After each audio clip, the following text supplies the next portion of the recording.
సంస్కృతి సంప్రదాయాలకు అద్దం పట్టే బోనాల ఉత్సవాలు ఘనంగా ప్రారంభమయ్యాయి. ఈస్ట్ మారేడ్పల్లిలోని మహంకాళి అమ్మవారికి భక్తులు పెద్ద ఎత్తున బోనాలు సమర్పించారు.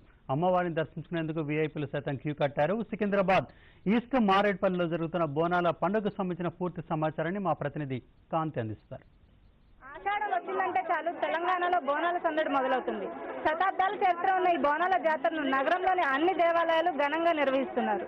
తెల్లవారుజాము నుండే భక్తులు మొక్కులు తీర్చుకునేందుకు బోనాలతో ప్రతి దేవాలయంలో బారులు తీరారు. ఆషాఢ మాసంలోని తొలి గురువారం ఘట్టోత్సవంతో ఈ బోనాల జాతర ప్రారంభమవుతుంది. ఇప్పుడు మనం ఈస్ట్ మారేడ్పల్లిలోని ముత్యాలమ్మ దేవాలయంలో ఉన్నాం. ఇక్కడ అమ్మవారి విశేషాలను ప్రత్యేకతను భక్తులను అడిగి తెలుసుకున్నాం.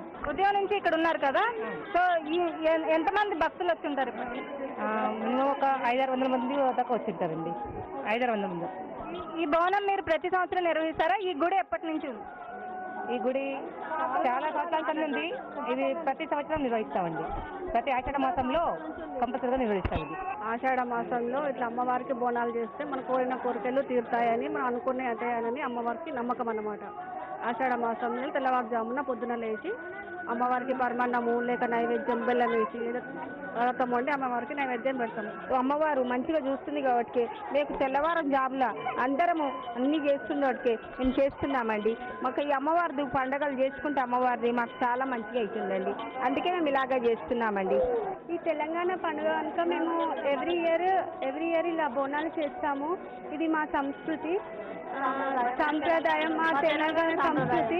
ఇలా ఆషాఢ మాసంలో ఇలా వచ్చి దేవుడికి నైవేద్యంగా బోనాన్ని మేము దేవుడికి అమ్మవారికి స్వీకరిస్తాం. ప్రతి సంవత్సరం ఆషాఢ మాసంలో ప్రతి ఇంటి ఆడపడుచులు అందరూ కలిసి ఇక్కడ ఘనంగా పూజలు నిర్వహిస్తారని భక్తులు చెప్తున్నారు.